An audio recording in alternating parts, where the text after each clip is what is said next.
Қазақстанға келмейді деп ойладың ба? Ол келген, бірақ тірі қайтқандар аз. Бұл қуыршақты бір түн үйінде сақтаған адам таңертең табытта оянған. Аннабелге қараған адамның аты архивтен өшірілген. Ол ешқашан болмаған.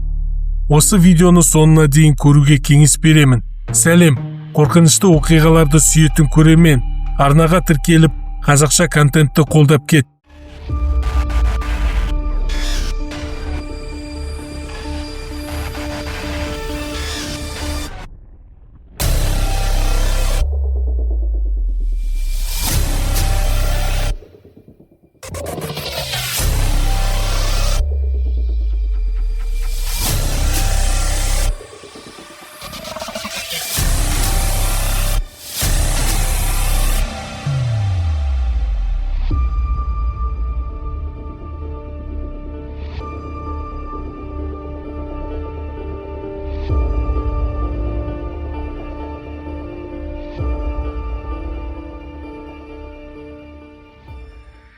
Аннабел жай қуыршақ емес еді. Ол 1970 жылдары ақш-та жасалған. Алғашында баланың ойыншығы болған. Бірақ бір күннен кейін оның көзі басқа жаққа қарап тұратын болды. Түнде ол орнын ауыстыратын. Таңертең қабырғаларда жазу пайда болды. Мен осындамын. Экзорцистер тексергенде қуыршақтың ішінде ежелгі зұлым рухы бар екені анықталды. Сол себепті Аннабел арнайы әйнекке қамалып музейде сақталады. Бірақ ол әрқашан қашуға тырысатын. 2023 жылы белгісіз коллекционер Аннабелге ұқсас қуыршақты жасырын түрде сатып алады.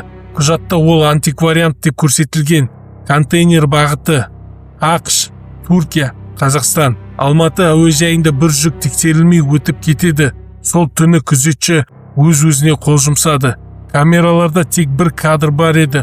Қуыршақтың көзі камераға қарап тұрған.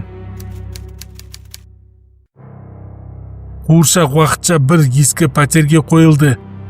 Иесі блогер, паранормальды заттарға қызығатын жігіт. Бірінші түнде сағат 03:17-де бала күлкісі естілді. Жарық өздігінен өшті. Қуыршақ басқа бөлмеде отырды. Үшінші түнде блогер видео түсіріп жатып айқайлап тоқтады. Камера жазбасында тек бір сөз естілді. Үйге қайттым. Одан кейін ол адам жоғалды. Қуыршақ басқа қалаға, Қарағандыға жеткізілді. Оны бір отбасына ескі ойыншық деп сыйлайды. Сол үйде бала түнде белгісіз тілде сөйлей бастады. Қабырғалар тырналды. Айнада қуыршақтың бейнесі көрінді. Әжесі таңертең өлі күйде табылды. Бетінде қорқыныштан қатқан жүз. 2024 жылы бұл қуыршақ туралы барлық дерек жабық деп жарияланды. Полицияда журналистер де үндемеді. Соңғы куәгердің айтқаны, Аннабел Қазақстанға бейімделді. Ол енді кетпейді. TikTok'та бір видео шығады.